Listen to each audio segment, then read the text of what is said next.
दास्तान अपराध की, खुलासे साइबर क्राइम की, घटनाएं आतंकवाद की,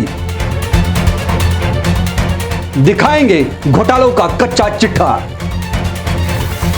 खोलेंगे भ्रष्टाचार के राज। बने रहिए राष्ट्रवाद के साथ। The scandal.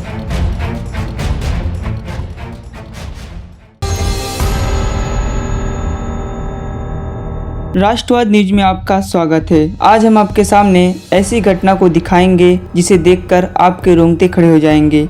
ये घटना है महाराष्ट्र के रत्नागिरी का। पति पत्नी में तो अक्सर झगड़े होते रहते हैं, कभी कभी झगड़े बढ़ भी जाते हैं, लेकिन क्या आपने कभी सुना है कि इन झगड़ों से परेशान होकर किसी को जिंदा जला दिया गया हो। दरअसल मीडिया रिपोर्ट के माने तो महाराष्ट्र के रत्नागिरी में एक खौफनाक और दिल दहला देने वाला मामला सामने आया, जहां एक शिवसेना के नेता ने अपनी पत्नी को जिंदा जला दिया और चुपचाप उसकी अस्थियों को समुद्र में फेंकने के बाद खुद थाने में जाकर उसकी गुमशुदगी की रिपोर्ट लिखवा दी। पुलिस ने जांच के बाद नेता को पूछताछ के लिए बुलाया। कड़ी पूछताछ में उसने हत्या का राज खोल दिया और जुर्म को कबूल कर लिया। आरोपी ने पुलिस को बताया कि उसने रोज रोज के झगड़े से तंग आकर अपनी पत्नी की हत्या की वारदात को अंजाम दिया।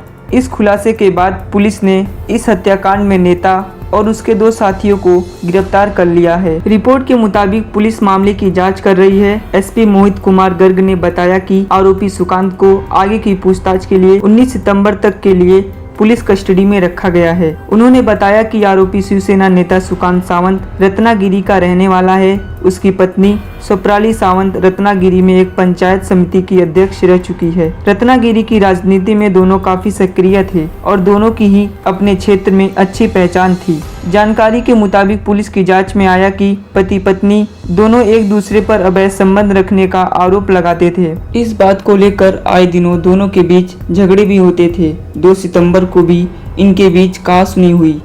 बताया जा रहा है कि इसमें स्वप्राली ने इस झगड़े में सुकांत को करारा जवाब दिया था। इसके बाद आवेश में आकर सुकांत ने अपने 2 साथियों रूपेश सावंत और प्रमोद गवानंद के साथ मिलकर उसी दिन पत्नी के ऊपर पेट्रोल छिड़क दिया और आग लगा दी। इससे स्वप्राली बुरी तरह से झुलस गई और मौके पर ही उसकी मौत हो गई। इसके बाद सुकांत ने उसकी अस्थियों को ले जाकर समुद्र में बहा दिया था। रिपोर्ट के अनुसार पुलिस ने बताया कि आरोपी सुकांत ने पूछताछ में बताया कि उसने सबूत मिटाने के लिए खूब प्रयास किए हैं। घर में जहां उसने अपनी पत्नी को जलाया था, उस जगह की साफ सफाई करने के बाद उसने अस्थियों को भी समुद्र में अलग अलग स्थानों पर ले जाकर फेंक दिया था और निशानदेही पर पुलिस ने बताए गए स्थानों पर अस्थियों की तलाश भी की, लेकिन अभी तक कोई सबूत हाथ नहीं लगे। वहीं पुलिस ने यह भी बताया कि अस्थियों को समुद्र में फेंकने के बाद सुकांत को लगा कभी भी ये मामला सामने आ सकता है, क्योंकि उसकी पत्नी एक पहचान वाली नेता थी और उसे मिलने के लिए लोग आते जाते रहते थे। ऐसे में उसने षड्यंत्र के तहत खुद थाने में जा लिखित तहरीर दे दिया कि 2 सितंबर के बाद से उसकी पत्नी गायब हो गई है।